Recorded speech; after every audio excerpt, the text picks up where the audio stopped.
이어서 60장에서 62장까지 연결되는 말씀을 이렇게 추구하고 있는데요.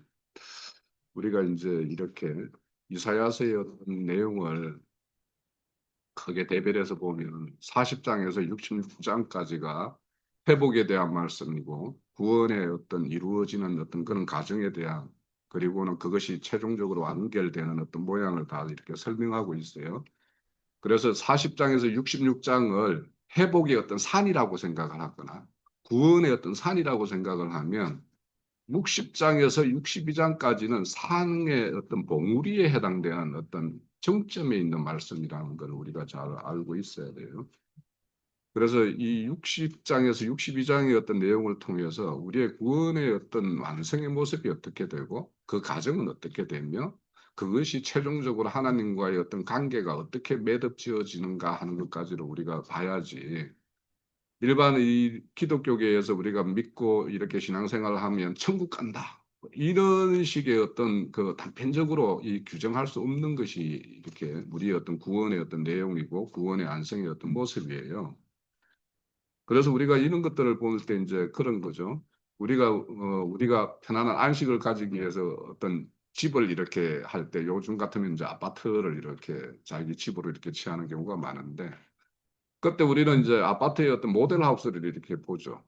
그러니까 집을 모델 하우스를 보고 모든 것을 판단하면 그것은 되게 단편적인 거죠. 그죠? 집이라는 것은 나의 어떤 여건과 환경, 뭐 이런 그런 것들이 다 이렇게 나에게 이렇게 적절하게 이렇게 조화롭게 이루어졌을 때 거기가 내가 거했을 때 가장 나에게 맞는 집이 되는 것처럼. 그러니까 어떤 단편적으로 이렇게 뭔가를 말할 수 없는 것이 우리의 어떤 구원의 모습이고 하나님 왕국의 어떤 모습이라는 거예요. 예를 들면 이런 것도 있죠. 드라마나 영화 이런 것들을 보면은 예고편 있잖아요. 예고편. 그리고 이렇게 광고하기 위한 어떤 선전물 이런 걸 보고 나 드라마 다 봤어. 저거 나 다 알아. 또 아니면 나 영화 다 나 봤어. 이렇게 말하면 그게 얼마나 이렇게 모순되는 거예요. 그죠? 그래서 우리는 이 어떤 하나님의 어떤 구원사 전 어떤 과정, 그래서 구약의 어떤 내용에서부터 신약의 어떤 시련의 어떤 내용까지 다 이렇게 헤아려야지만 우리의 구원의 모습을 알 수 있는 것처럼, 그래서 우리가 그들의 어떤 단순하게 믿어 천국 간다라는 이런 것이, 예, 그런 소리를 들었을 때 저 사람들이 생각하는 믿음은 도대체 무엇일까? 어? 자, 믿는 것이 무엇이며 그것을 기초로 해서 하나님께서는 세우고자 하는 것은 무엇인가? 어? 믿으면 천국 가는 것이 하나님을 믿게 하는 어떤 최종 목적인가? 아니, 그런 것이 아니라는 거죠. 그죠?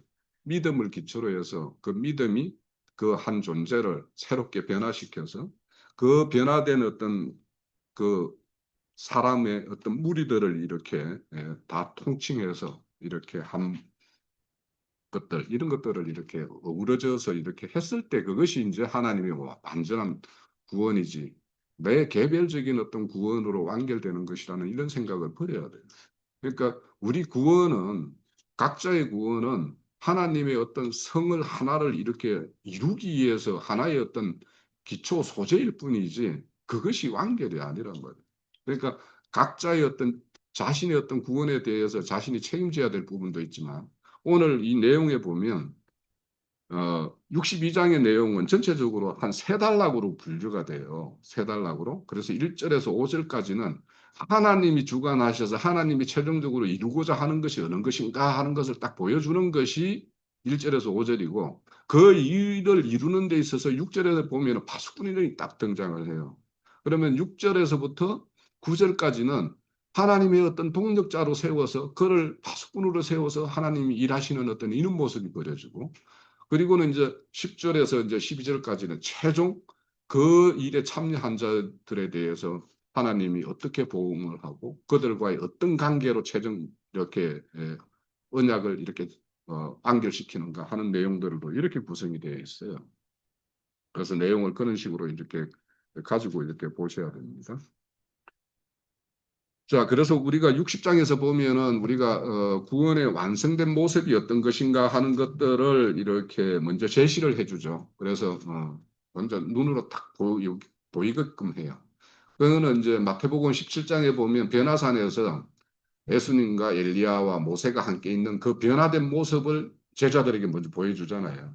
그걸 봄으로 인해서 그걸 본 자들이 그 이후에 완전히 변화하거든요. 그러니까 어, 그래 먼저 보여주는 것이 60장이라면 그 보여주는 것을 어떤 과정을 통해서 이렇게 이루어지는가 하는 것들이 61장이에요.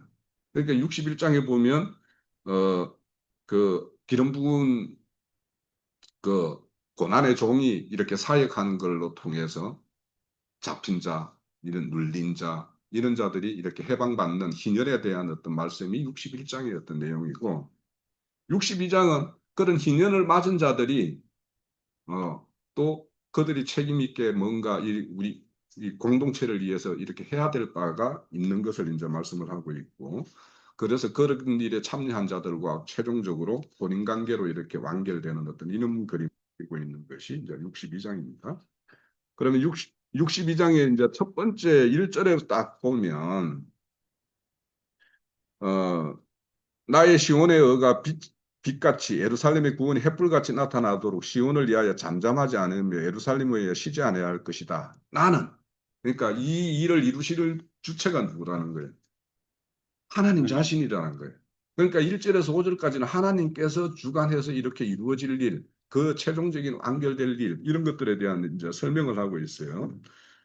그래서 이 일의 시작은 뭐냐면 우주 만물을 있게 하시고 우주 만물을 경영하시는 분이 그 있게 하고 경영하는 목적이 있을 거 아닙니까? 그죠?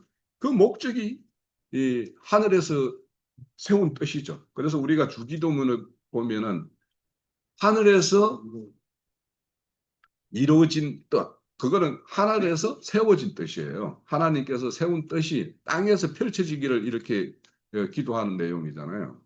그래서 오늘 이렇게 1절에서 5절에 하나님께서 이루고자 하는 어떤 모습의 어떤 그것을 어떻게 땅에서 이루는가 하는 이야기까지로 이렇게 연결이 되는 어떤 내용입니다. 그래서 여기 1절에 보면 하나님의 열심과 쉬지 않고 집요하게 이렇게 이루실 것이라는 것을 말씀을 하고 있어요. 그래서 하나님의 일의 결과가 뭐가 빛으로 빛이 비치면은 어둠에 있는 사람들에게 다 눈에 띄겠죠. 그리고 구원이 햇불처럼 그 햇불을 밤에 이렇게 밝히는 어떤 햇불을 들면 모두가 보겠죠. 볼 수 있겠죠. 그래서 하나님의 구원과 은은 반드시 이 어두운 세상에 드러나게 한다라는 거예요. 공개적으로 한다라는 거예요. 그러니까 이것이 우리가 주님이 제자들을 이렇게 은밀하게 이렇게 양육할 때가 있고 그들을 드러낼 때가 있어요. 그러니까 우리 각자도 그래요. 하나님이 우리 각자를 이렇게 엄밀하게 양육하는 과정에 있는가? 아니면은 나를 이제는 이렇게 드러내서 이제는 그런 모습으로 이렇게 나타나게 하는가?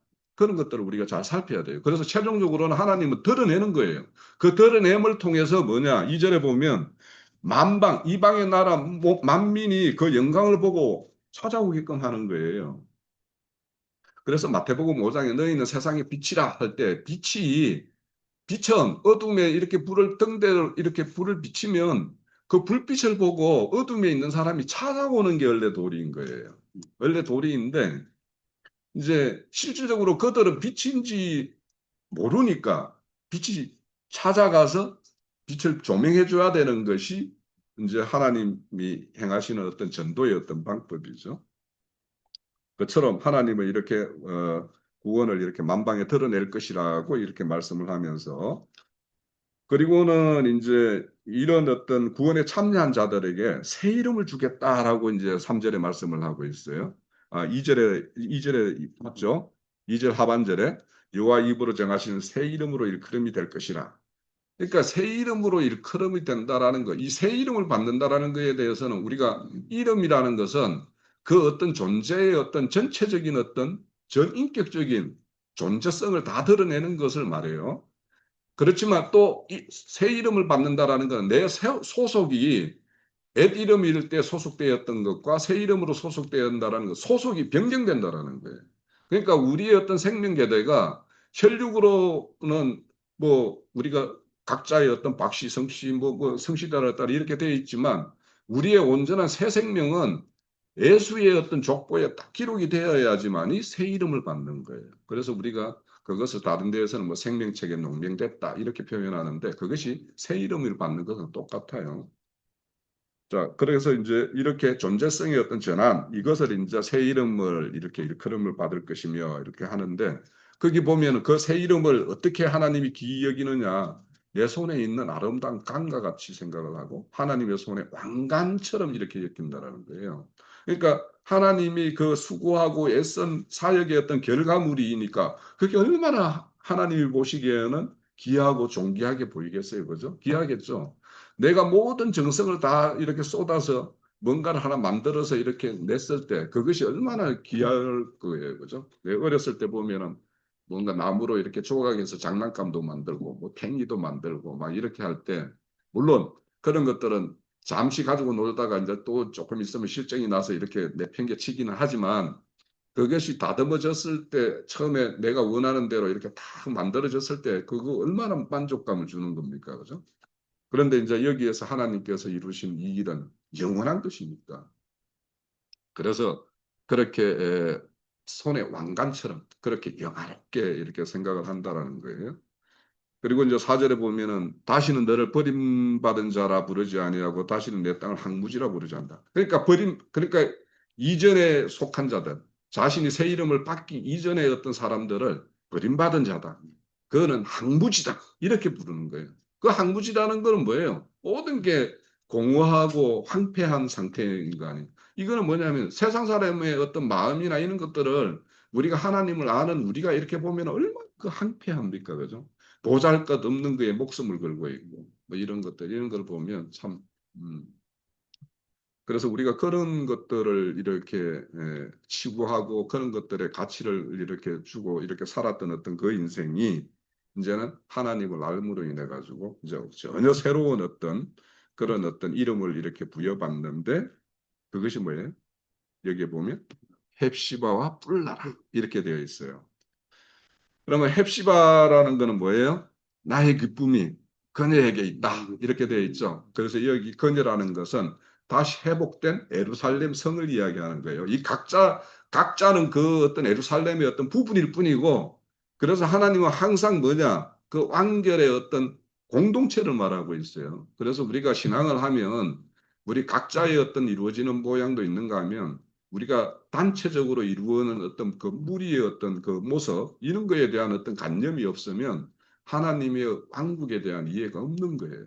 그래서 우리가 이런 어떤 무리를 이루는 일에 늘 이렇게 관심을 가져야 되는 것이고 그래서 헵시바라 내 땅을 뿔라라 하리라. 뿔라는 뭐예요? 결혼한 여자 이런 거죠. 그러니까 자 뭐냐면 다시 그 이렇게 새 이름을 받은 자 그러면 이 새 이름을 받은 자는 버림받았다가 다시 이렇게 회복된 자죠. 그죠? 다시 돌아온 자예요. 그러면 이렇게 다시 돌아온 자를 하나님은 얼마나 기쁘게 받아들이는가 하는 거예요.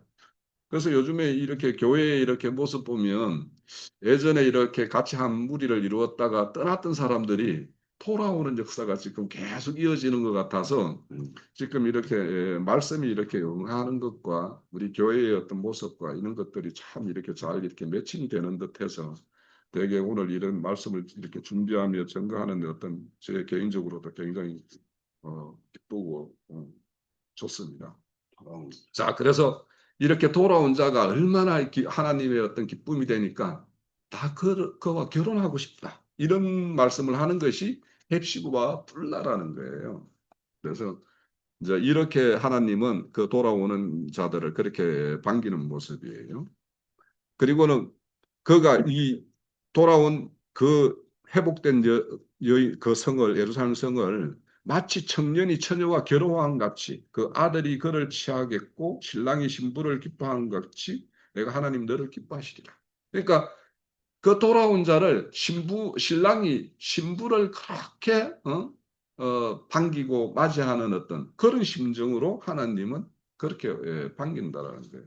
이것을 이해 그 기름 부음 받은 고난의 종이 사역을 하는 거예요. 그러니까 예수님이 이 땅에 와서 그렇게 치욕과 수욕을 당하면서까지 이렇게 하신 일이 이 기쁨을 위해서 이 펩시와 퓰라라는 어떤 실체를 얻기 위해서 이렇게 행하신 거라는 거예요. 자, 그래서 5절까지가 이제 62장의 1단락입니다. 그러면 이제 6절부터는 뭐냐? 이렇게 돌아온 자들을 하나님은 이제 엄밀하게 양육하는 과정을 거치는 거죠. 그래서 61장에 보면 신부단장이라는 것이 있죠. 의의 옷을 입히고 구원의 옷을 입히고 하는 이야기가 61장에 있었잖아요. 61장에 그래서 신부단장을 시키는 거예요. 그 과정에는 엄밀하게 해요. 그렇지만 이제 그들 중에서 장성한 생명에 이르는 자들을 그 성의 파수꾼으로 세우는 거예요. 그러니까 우리가 나의 구원이 나만의 어떤 구원을 이루는 것을 거치는 것은 굉장히 소화적인 어떤 생각이고 우리가 하나님은 그 어떤 자를 불러서 다시 회복시켰다면 그를 그 성을 지키는 파수꾼으로 세우는 것을 원하는 거예요. 그래서 우리가 모두가 여기 우리 형제자매님들이 이제는 성읍을 지키는 파수꾼의 일을 이제 맡아야 되는데 그 1절에 보면 하나님 자신이 쉬지 않고 그렇게 하겠다라고 한 것처럼 그 파수꾼도 어떻게 하겠다고 그래요? 주야로 계속 잠잠하지 않게 하겠다라고 말씀을 하시죠.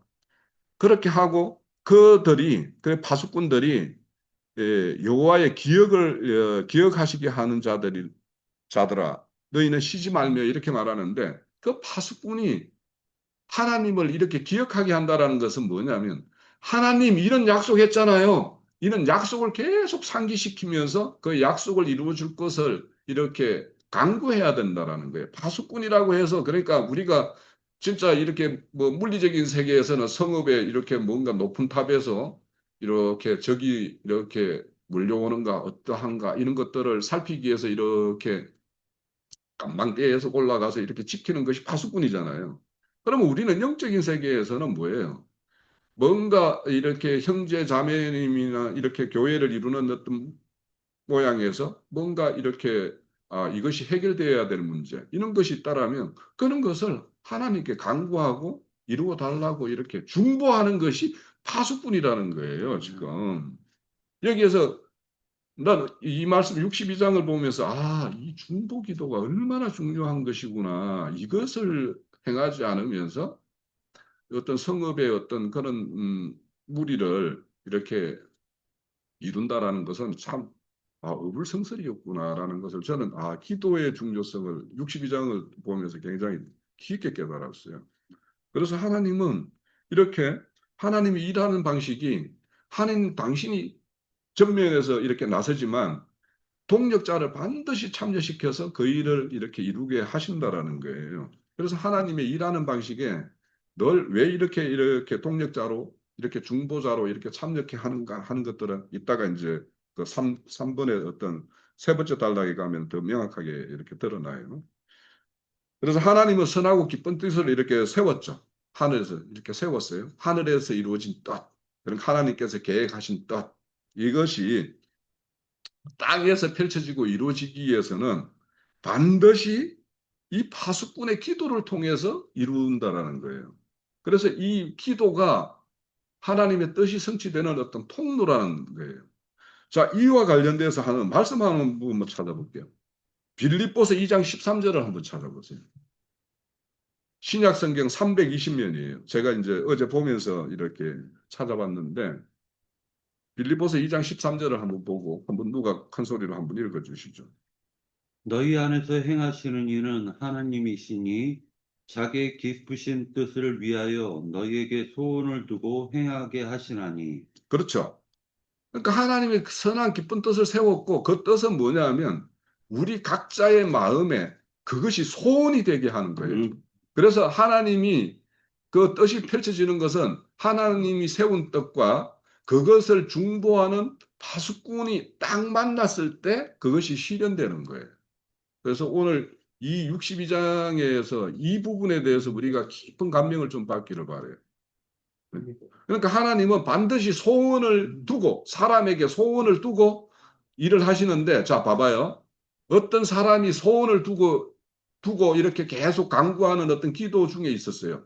그런데 그 일이 성취됐어요. 그러면 그 일이 그 소원을 두고 한 사람은 하나님이 이루어 주셨구나라고 생각을 하겠죠. 그리고 하나님이 약속하신 것은 반드시 성취되는구나라는 어떤 믿음이 더 굳건해지겠죠. 아멘. 그래서 뭐냐면 소원을 두고 그 이루어지는 것을 경험하는 것이 의의 말씀의 경험이에요. 그것이 결국에는. 그래서 그 의의 말씀을 경험한 자들이 뭐예요? 믿음의 용사가 되는 거예요. 그래서 이렇게 믿음의 하나님의 어떤 하늘 군대는 이런 과정을 통해서 군대가 이루어지고 그 용사가 길러지는 거예요. 그래서 우리가 하나님께서 선한 뜻을 우리에게 소원을 두고 그것을 눈에 보이게 했고 그것을 본 사람은 그것을 간구하는 기도로서 하는 것이 파수꾼의 역할인 거예요.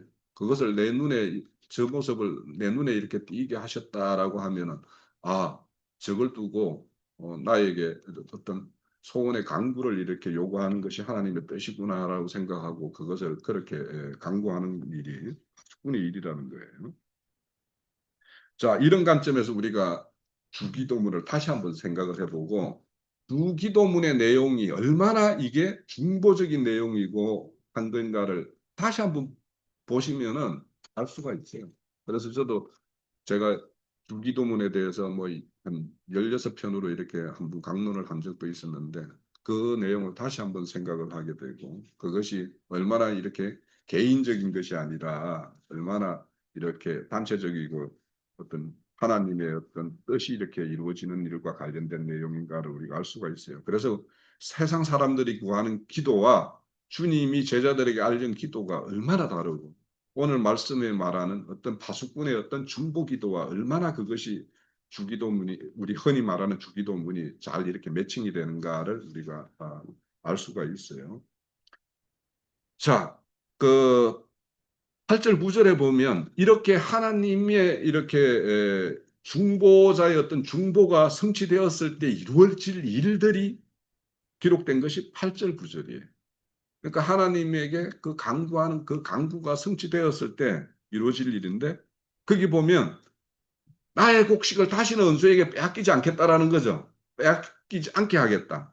내가 수고하여 얻은 포도주를 이방인들이 마시지 않게 하겠다라는 거죠. 그러면 이 전제는 뭐예요? 이전에는 뭔가 수고하고 곡식을 거뒀는데 다 탈취당했고 내가 애써서 얻은 포도주를 누군가가 와서 다 마시고 가서 자신에게는 이런 어떤 곡식이 없음과 포도주 없음으로 이렇게 궁핍하고 어떤 피폐한 생활을 했다라는 게 전제가 되는 거잖아요.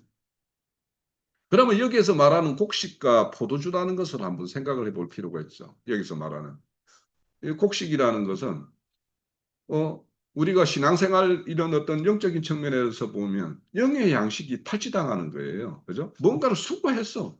뭔가 애쓰고 노력을 했어. 그런데 자기에게는 뭔가 배부름도 없고 만족도 없고 새로운 어떤 그런 어떤 영적인 어떤 성장도 없고 늘 그 모양이고 그 어떤 한계에 딱그 머물러 있는 상황. 이런 상황이 이렇게 된 거. 그리고 포도주라는 것은 항상 기쁨을 상징해요. 그런데 그렇게 열심히 노력하고 했는데 잠시 혼의 어떤 기쁨은 있지만은 그거는 그 자리를 떠나면은 그냥 사라지는 연기와 같이 사라지는 어떤 그런 기쁨이었던 것에 우리에게 취했던 종교 생활 때의 어떤 모양을 한번 생각을 해보면 여기에 딱 맞아요. 그 종교 생활할 때 얼마나 뭐 교회에서 이 모양 저 모양으로 봉사한다 뭐 한다 해가지고 분주하게 뭔가 교회 행사에도 참여하고 이렇게 했고 그리고는 뭐 어떤 예배 형식에 이렇게 참여함으로 인해서 잠시 뭔가 내가 뭔가 거룩을 입는 듯한 그런 착각에 빠질 정도로 어떤 그런 거에 이렇게 매몰되어 있던 어떤 그런 신앙생활을 했는데 그런데 그게 날이 가고 달이 가고 해가 바뀌어도 그것이 나를 새롭게 하지 못해요. 내 어떤 정신세계를 개조하지 못해요. 그러면은 어느 시점에 딱 가면은 지쳐버려요. 그러니까 그 무거운 어떤 짐을 지었던 사람일수록 빠른 시간 내에 어떤 한계에 부딪혀 가지고 주저앉는 어떤 그런 모습을 저는 봤어요. 정말 남들이 그렇게 하는 모습을 보고 강대상에서도 칭찬하고 막 이렇게 해요.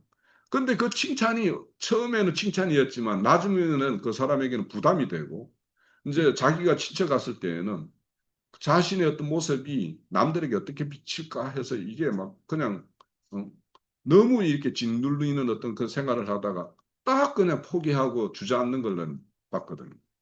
그런 것이 얼마나 열심을 하고 뭔가 했지만은 어떠한 영의 어떤 양식이 되지 못하고 어떤 만족을 주지 못하는 어떤 것이었는가를 생각해 보면 우리 과거의 어떤 종교 행습에 빠져 있었던 그 어떤 신앙 체계가 결국에는 여기에서 말하는 이전에 그렇게 핍박을 당했고 이제는 새로운 이름을 버림받은 자에서 하나님의 어떤 왕관처럼 이렇게 귀한 어떤 존재로 바뀌었을 때는 그렇게 되었을 때만이 과거에 내가 했던 것들이 이런 것이었구나. 다 내 양식은 내 영의 양식은 다 탈취당했고 나의 어떤 기쁨은 이렇게 누군가에 의해서 다 몰수당했다라는 것을 이렇게 알게 돼요. 그래서 우리가 이 그런 어떤 정신 세계와 땅과 바다를 이렇게 헤매는 사람들을 보면 이렇게 신앙생활의 어떤 연줄로 보면 좋게 선생이 되어야 될 때인데 아직 어린아이처럼 되어가지고 단단한 음식을 이렇게 말하면 전혀 그냥 그것을 받아들일 수도 없고 또 어린아이와 같은 어떤 젖먹이의 어떤 이야기를 하면 그거는 또 이렇게 받아들이는 그런 어떤 단계에 있는 사람들을 우리는 봐요. 이 말씀은 이제 히브리서 5장에 있는 말씀인데 그런데 이제 마태복음 24장 그 19절에 보면 그날에 아이 벤 자와 젖먹이는 자는 하가 있다 이렇게 말하죠. 그런데 이제 그날이라는 것은 가깝게는 하나님 예수님이 예루살렘 성에 대해서 반드시 돌 위에 돌 하나도 남김없이 무너질 것이다라고 이야기한 그것이 첫 번째 그날이에요. 그러니까 예루살렘이 로마에 의해서 무너질 때 그 당시에 아이 벤 자, 젖먹이는 자들은 산으로 도망가라고 했는데 산으로 도망갈 수가 없잖아요. 그러니까 할을 당하는 것과 같이 그래서 이런 어떤 젖먹이 신앙, 이는 신앙을 오늘 이제 요즘을 이제 말세의 어떤 징조가 이렇게 나타나는 시기인데 여전히 젖먹이는 신앙, 어? 이런 신앙을 이렇게 추구하게 만들고 이런 사람들에게는 저주가 있을 것이고 그런 상황에 놓여 있는 사람도 함께 저주를 받게 되는 것 이렇게 말씀을 해요. 자, 그렇지만 이제 중보자의 어떤 기도가 이렇게 응해서 완전히 어떤 회복을 이렇게 맞은 자, 희년을 맞은 자는 추수한 자가 뭐라 그래요? 그 곡식을 먹게 될 것이고, 그죠? 양식을 취하게 될 것이고, 거둔 자가 하나님 성전의 뜰에서 이렇게 나누어 먹게 될 것이다. 이렇게 말을 해요. 자, 이런 양식과 성소에서 나누어 먹을 곡식들, 이런 곡식들이 이렇게 공급되고 하는 곳이 교회여야 되는 거예요. 예루살렘 성읍이어야 되는 거예요. 그래서 여기에는 각자 개인에게 주는 말씀도 있지만 교회라는 어떤 모습에 대한 어떤 말씀이라는 것을 우리가 알고 있어요. 그래서 우리가 이루는 교회가 뭔가 먹는다고 먹었지만 너무 허무하고 잠시 주는 기쁨에 이렇게 지나지 않는 그런 것을 공급하는 어떤 그런 무리의 어떤 교회인가 아니면 하나님의 어떤 온전한 뜻을 헤아려서 그 뜻이 성취되는 그 가운데 나도 참여자가 되어서 그 양식과 그 기쁨의 포도주를 먹고 마시는 자로 이렇게 이루는 그런 교회를 이루고 있는가 하는 것에 대해서 우리는 잘 이제 우리 교회의 모습을 잘 이렇게 봐야 되겠죠. 그래서 수고한 결과를 빼앗기지 않을 것이고 그런 자들이 하나님 뜰에서 먹고 마시며 하나님께 찬양하는 것, 그 찬양하는 어떤 그런 예배의 어떤 삶을 사는 것, 이런 것이 회복된 자의 어떤 모습이라는 거예요. 그러니까 우리가 지금 살면서 참 예수님에게 감사와 이런 찬양의 어떤 그런 모습의 어떤 삶을 경영하고 있는가 하는 것들을 잘 살펴보면 내가 버림받은 자 항무지에서 이제는 하나님의 손에 이렇게 들린 하강과 같이 귀한 존재로 이렇게 변화되었는가를 우리 스스로 알 수가 있어요. 자, 이제 3부에 가면 10절에 보면은 갑자기 이제 그 성문으로 나가라.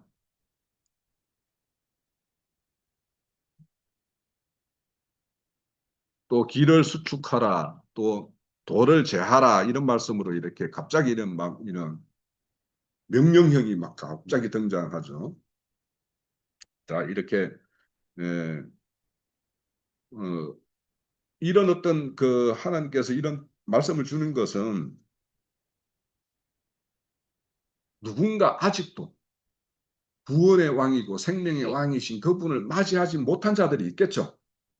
그런 자들에게 왕의 행차가 있을 수 있도록 그 걸림이 되는 것들을 제하는 작업을 해야 한다라고 하는 거예요. 그러니까 우리 교회가 그런 왕의 행차가 걸림이 되는 요소가 있으면 그것도 제어해야 될 것이고, 그죠? 그러면 여기에서 길을 수축하고 돌을 제거한다라는 것은 여기에서 돌은 걸림이 되는 어떤 걸 말하는데 그게 뭐겠어요?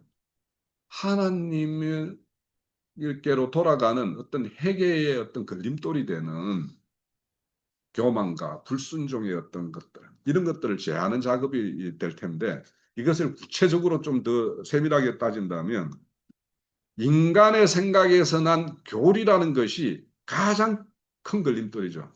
우리가 전도를 해보면 기존에 예수님을 믿는다라고 하는 자들이 하나님께 우리가 이렇게 전하는 어떤 복음을 받아들이지 못하는 것은 그들이 교리에 꽉 잡혀 있기 때문이에요. 기존 교리에. 그리고는 또 그들이 어떤 하나님께 예배한다라면서 뭔가 의례적이고 형식적인 어떤 그런 행사를 많이 하죠. 그런 것들에 심취되어 있는 자들은 그것이 가장 큰 걸림돌이에요. 오늘날 우리가 이렇게 카톡에서 보면 세례에 대해서 또 뭡니까? 성만찬에 대해서 얼마나 이렇게 다른 어떤 생각들이 분출되는 것을 볼 수 있잖아요. 그러니까 이런 것들이 가장 큰 걸림돌이에요.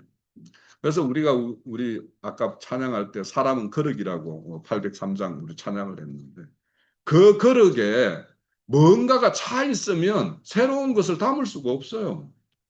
그죠? 그 거룩을 완전히 비워야지만이 새로운 것을 담을 수 있는데 거기에 뭔가가 꽉 차 있으면 어떻게 담아요? 담을 수가 없죠. 그런데 조금 비워내고 조금 담으면 그냥 섞이죠. 혼탁하죠. 그러면은 하나님은 거룩한 분인데 너희도 거룩하라 했는데 거룩할 수가 없어요. 그러니까 비진리에 대한 거, 인간의 생각에서 난 어떤 교리적인 거 이런 것들을 다 비워버려야지 새로운 것을 담을 수가 있어요. 그래서 이런 것들을 그렇게 이렇게 돌을 제하라 하는 것은 빈 그릇으로 만들어라. 이거는 해결을 이루라는 말씀과 똑같은 거예요. 그래서 세례 요한이 어? 예수님이 오시는 길을 이렇게 평탄케 하고 강야에 외치는 소리로서 이렇게 길을 여신 것과 같이 이런 것들을 이렇게 말씀을 하는 거예요. 그래서 여기서 기치를 들라라고 하는 것은 이것을 나 혼자만 믿고 그냥 나만 잘하면 되지 이런 신앙이 아니라는 걸 말하는 거예요. 기치라는 것은 남들이 모두가 만방이 볼 수 있게끔 딱 드러내는 거예요. 그것을 말하는 거예요. 그래서 이런 것들은 그 기치를 보고 돌아올 자들, 그런 자들에게 그런 걸 위해서 준비하고 그런 일에 참여하게 하는 것, 이런 것이 이제 기치를 들게 하는 것이에요. 자, 그런데 이런 일에 이제 기치를 들고 길을 수축하고 하는 일에 참여한 자들에 대해서 하나님께서 어떻게 해 주실 것인가 하는 것이 11절이에요. 음? 시온의 딸 시온에게 이르라, 보라, 내 구원이 이르다. 그러니까 이런 어떤 기치를 든 자들이 더 이렇게 구원이 이르렀다라는 것은 이룰 구원을 이루어 간다라는 뜻을 말하는 거예요. 그러니까 뭐냐면 우리 이제 저는 이제 이 말씀을 이렇게 보면서 어떤 생각을 했냐면 선생이 학생보다 늘 새로운 어떤 정보나 지식이나 이런 것들을 먼저 습득을 해서 학생들에게 알려줘야 되는 거, 책임이 있는 거죠. 그러니까 늘 이렇게 선생이 학생보다 무조건 뭐 앞서야 되는 게 맞죠. 이와 같아요. 그러니까 이렇게 뭔가 기치를 들고 이런 자에게는 그 기치를 든 자에게 하나님이 더 은혜를 주어서 하나님의 말씀의 뜻을 더 깨닫게 해서 더 밝은 것을 이렇게 공급할 수 있게끔 해주는 것이 하나님이 하시는 일이에요. 그래서 오늘도 이제 이렇게 그 말씀 자료를 정리하면서 제가 요즘에는 이제 AI가 있으니까 말씀 준비하는데 시간이 엄청 줄었어요. 예. 그래가지고 이제 AI는 내가 궁금한 거 말씀에 대해서 질문만 하면 답을 톡톡 주는 거예요. 그러면 그 답에 대해서 우리와 맞지 않는 거는 걸러내면 되고 맞는 것에 대해서 싹 정리를 해요. 그렇게 정리하면 제가 어제 이렇게 정리한 게 한 9페이지가 되더라고. 그것을 다시 제가 손으로 이렇게 수기로서 이렇게 3페이지를 만들었어요. 이러면서 3페이지를 만든 다음에 또 한번 쭉 읽어보면서 이렇게 칠하면서 이것도 이런 뜻이겠지, 이런 뜻이겠지 이렇게 보태요. 그렇게 이렇게 하면서 내 안에서는 이게 이 성경의 말씀이 이렇게 더 이렇게 질서정연하게 이렇게 정리의 어떤 시간을 갖게 돼요.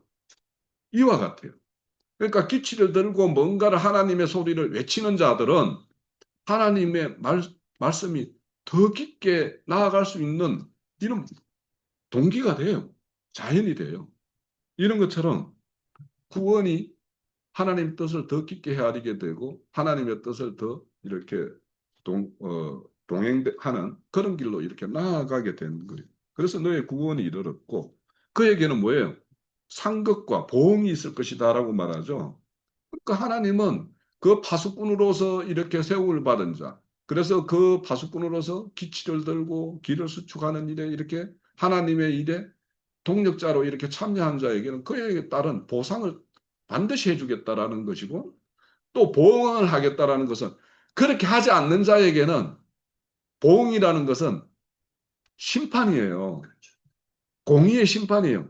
공의대로 행했으면 더욱 이렇게 상을 주는 것이고 그렇지 않은 자에게는 벌을 주는 거예요. 너 미리 받았는데 왜 너한테 그냥 이렇게 왜 한 달란트 받은 자가 땅에 묻었다가 이렇게 주인이 와서 보자 했을 때 그냥 그대로 한 달란트를 주는 자를 보고 뭐라 그래요? 응? 은행에 가서 별일하고 그렇지. 그래서 뭐니까 그렇게 불순종의 어떤 종이라고 이렇게 말씀을 하잖아요. 그런 것 같아요. 그래서 이 보응이라는 이 말씀을 보면 우리가 좀 이렇게 약간의 떨림으로 이 말씀을 받아요. 그리고 이제 12절에 보면 이제 최종적으로 이제 완성될 것으로 말하는데 그래서 최종적으로 이렇게 자기가 이렇게 버림받은 자 항무지였다가 하나님의 어떤 왕관으로 이렇게 존귀한 존재가 되었고 그에게 부여된 파수꾼의 어떤 일을 다 이렇게 행하고 왕의 행차가 있을 그 길에 걸림이 되는 그러니까 우리의 구원이라는 것은 결국에 왕이 우리에게 와야지만이 구원이 이루어지는 거잖아요. 그런 왕을 맞이하지 못한 자에게 왕이 왕래할 수 있는 길을 여는 것이 우리가 전도의 목적이고 그를 구원에 이르게 하는 거잖아요. 네. 그 일에 참여하는 자에게는 그렇게 참여한 자에게는 뭐냐? 거룩한 백성이라 이렇게 했고 뭐 우리는 거룩한 백성에 넘어서 아들이라 칭함을 받는 것 이런 것까지 이제 우리가 나아가고 있죠. 그는 여호와께서 후속한 자라 너를 일컬어 찾음받은 자요 버림받지 아니한 성읍이 될 것이라 이렇게 말씀을 하고 있죠. 그래서 하나님은 항상 하나님의 어떤 열심과 이런 일을 믿음으로 붙들고 중보하는 파수꾼의 어떤 것이 딱 일치되었을 때 이것이 이루어져요. 그런데 우리 59장에 보면 59장 16절에 보면 하나님이 한탄하는 말씀이 있어요. 사람이 없다. 그래서 이제 주님께서 직접 행하신다라는 것이 59장 하반절에서부터 지금 60장, 61, 62장까지 온 거예요. 그죠? 그러니까 예수님도 이 땅에 와서 사람이 없었어요. 그죠? 없었는데 예수님이 오셔서 가장 먼저 하신 일이 뭐예요? 12제자를 길러내는 일이었어요. 그들을 뭐냐? 파수꾼으로 세우기 위해서. 그들을 하나님의 뜻이 이 땅에 이루어지는 통로가 되는 어떤 중보자의 어떤 그런 강구하는 자가 만들게 하기 위해서 그들을 이렇게 만드셨던 거예요. 자, 오늘 이 말씀을 이사야서 우리가 62장의 말씀이 가장 합치되는 말씀의 뜻을 우리가 헤아린다라면 우리 61장의 말은 지난주 누가복음 4장에서 우리가 봤죠. 그죠? 4장에서 봤는데 오늘 62장의 말씀을 이제 딱 맞는 거는 누가복음 15장을 보세요. 예. 누가복음 15장을 한번 펼쳐보세요. 그 제 성경은 찾아보니까 121면에 있던데, 제 학생은. 자, 누가복음 11장을 뭐 다 읽을 수는 없고, 거기 내용을 우리가 다 알고 있죠. 그죠? 네. 처음에 뭐예요? 잃어버린 양을 찾는 이야기죠. 예. 두 번째는 잃어버린 드라크마를 찾는 이야기였어요. 그죠? 그리고 세 번째는 뭐예요? 우리가 흔히 탕자라고 하는 둘째 아들이 먼 곳으로 가서 아버지 유산을 다 탕진하고 돌아오는 이야기였죠. 네. 그죠? 누가복음의 이야기는 뭐예요? 다 둘째 아들이 드디어 희년을 맞는 이야기가 누가복음 15장이에요. 그죠? 오늘 우리가 62장 1장과 2장의 내용은 희년을 이루는 어떤 이야기의 말씀이란 말이에요. 그러면 여기 봐봐요. 둘째 아들이 먼데 가서 유산을 다 탕진했다고 그랬어요. 그럼 먼 곳이 뭐예요? 어디를 먼 곳이라고 해요? 이거 뭐 어떤 공간적으로 멀다 이런 말이 아닐 거 아닙니까? 하나님의 뜻과 가장 멀리 갔다. 뭐예요? 우리가 위에서 살펴봤듯이 교리에 심취되어 있고 종교 행습에 취해 있고 이런 자들이 뭐예요? 하나님께 가장 멀리 가 있는 자들이에요. 그런 자들이 전도하기가 쉬워요? 아니면 세상 사람 아무것도 하나님을 모르는 사람이 전도하기가 쉬워요? 그런 걸로 보면 가장 멀리 간 사람이 뭐냐면 그런 거에 빠져 있는 그 자들은 뭐라고 그러냐면 바벨론의 포로된 자들이라는 거예요. 지금 우리가 그 자들이 돌아오는 거. 그래서 거기에 보면은 그가 탕진했다라는 건 뭐예요? 자기의 어떤 교리나 이런 어떤 종교 행습이 자신의 어떤 자산이고 청년 부자처럼 부자라고 여겼는데 자기 안에 그런데 그것을 이제 들어주는 사람도 없고 어? 그런 사람들이고 그래서 결국에는 그 하는 짓이 뭐야? 돼지치는 일과 같다라는 거에서 돼지치는 일을 이렇게 둘째 아들이 하다가 결국에는 아버지 집이 생각나서 다시 돌아오게 된 거잖아요. 자, 그렇게 해서 이렇게 62장에 버림받은 자 항무지와 같은 자가 뭐냐면 먼 곳을 떠나서 아버지의 모든 유산을 탕진한 그 둘째 아들의 모습이 똑같아요. 그리고는 그러면은 그 아들이 떠났을 때 유산을 주면서까지 보내는 아버지의 아들의 어떤 그 종용을 이기지 못해서 아버지가 준 아버지는 아버지 떠나는 순간부터 돌아오는 그 순간까지 뭐 했겠어요? 뭐 했겠어요? 바로 파수꾼 노릇을 한 거예요. 중보기도를 한 거예요. 둘째 아들을 두고 아버지가 그냥 멍하니 그냥 돌아올 때만 돌아오겠지 뭐 이렇게 있었겠어요? 그렇게 했다라면은 그냥 돌아왔을 때 그냥 왔어 익 하고 말았겠지만 그 둘째 아들이 돌아왔을 때 아버지가 그 아들을 반기는 장면을 보면 얼마나 학수고대하고 이 날을 기다렸던가를 잘 드러내는 것이 그 둘째 아들을 맞이하는 아버지의 모습이잖아요. 그죠? 신발도 신지 않은 상태로 나아가서 그 아들의 볼에 입맞춤을 하고 그리고는 좋은 옷을 입히고 가락지를 끼고 잔치를 하잖아요. 그 잔치가 뭔 잔치예요? 오늘 우리 혼인잔치 아닙니까? 헵시와 뷸라와 같이 결혼한 것처럼 이렇게 맞아들이잖아요. 그리고는 그러면은 그 아들이 뭐예요? 상속자로 다시 회복되었죠. 그죠? 그래서 희년을 맞은 거예요. 그 둘째 아들이. 그 이야기예요. 그래서 우리가 62장의 어떤 그 이야기는 누가복음의 이야기로 15장의 이야기로 딱 이렇게 연결을 시켜서 우리가 이해를 가질 수가 있겠다. 그러면 이제 62 내용이 이제 우리 계시록 19장에 가면은 어린 양의 혼인잔치로 연결이 되죠. 그죠? 예. 그럼 최종적인 거예요. 어린 양의 혼인잔치에 참여한다라는 것은 지금 62 이전의 내용은 그러니까 이야기는 육신의 몸을 입고 있을 때 신부단장의 이야기예요. 그죠? 그래서 61장에 보면 의의 옷을 입고 있는 거 이런 것을 신부단장이라고 표현하고 있잖아요.